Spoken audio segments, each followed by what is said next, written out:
ഏവർക്കും നിശ്ചലനായ യേശുക്രിസ്തുവിൻ്റെ നാമത്തിലുള്ള സ്നേഹവന്ദനം.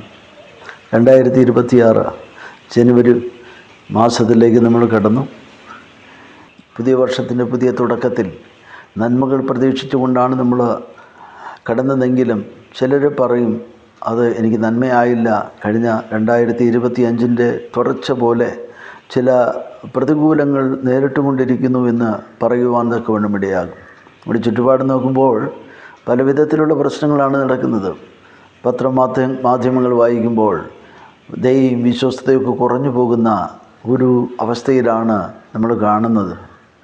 പത്രങ്ങളിൽ വരുന്ന വാർത്തകൾ, ടി വിയിൽ നമ്മൾ കാണുന്ന ന്യൂസുകൾ, അതുപോലെ തന്നെ ഇൻ്റർനെറ്റിൽ നമ്മൾ കാണുന്ന, സോഷ്യൽ മീഡിയയിൽ കാണുന്ന വാർത്തകളൊന്നും ശുഭകരമല്ല എന്ന് നമുക്ക് തന്നെ അറിയാം. കുഞ്ഞുങ്ങളുമായിട്ട് എടുത്തിരുന്ന് ഇന്നത്തെ വാർത്തകൾ, ന്യൂസുകൾ കാണുവാൻ തക്കവണ്ണം കഴിയാത്തൊരു കാലഘട്ടത്തിലേക്ക് കടന്നു പോകുമ്പോൾ ദൈവമക്കളെ, നിങ്ങളുടെ ജീവിതത്തിൽ ദൈവത്തെ മറന്നു പോകരുത് എന്നുള്ളതാണ് എനിക്ക് പറയുവാനുള്ളത്. പുസ്തകത്തിൽ സദൃശവാക്യങ്ങളിലൊരു വാക്യം ഇങ്ങനെ വായിക്കുന്നുണ്ട്.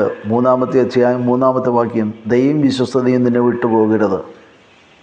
ദയയും വിശ്വസ്തതയും നിൻ്റെ ഹൃദയത്തിൻ്റെ പലകയിൽ എഴുതി കൊള്ളുക എന്നാണ് പറയുന്നത്. ദൈവമക്കളെ, നമ്മുടെ ജീവിതത്തിൽ ദയയും വിശ്വസ്തതയും വിട്ടുകളയരുത്. വിശ്വസ്തത നമ്മുടെ ജീവിതത്തെ ഉയർത്തുവാൻ തക്കവണ്ണമുള്ള ഒരു മാനദണ്ഡമാണ്. നമ്മൾ ഏത് ഭാഗത്ത്, ഏത് തൊഴിൽ മേഖലയിലായിക്കോട്ടെ, ഏത് തരത്തിലായിക്കോട്ടെ, വിദ്യാഭ്യാസത്തിലാകട്ടെ, തൊഴിലിലാകട്ടെ, തൊഴിൽ ഇടങ്ങളിലാകട്ടെ, എവിടെയായാലും വിശ്വസ്തനായ ഒരു മനുഷ്യനെ ആളുകൾ ഇഷ്ടപ്പെടുകയും അതുപോലെ തന്നെ അവർ ചെയ്യുന്ന കാര്യങ്ങളെ ദൈവം അനുഗ്രഹിക്കുകയും ചെയ്യും. നമുക്ക് വേദപുസ്തകം ഉറപ്പ് തരുന്നൊരു കാര്യമാണ്. അതുകൊണ്ട് നമ്മുടെ ദൈനംദിന ജീവിതത്തിൽ, ഭാര്യ-ഭർത്തൃ ബന്ധത്തിലൊക്കെ വിള്ളലുകൾ വീണുകൊണ്ടിരിക്കുന്ന ഒരവസ്ഥയാണ് നമുക്ക് ചുറ്റുപാടും കാണുന്നത്.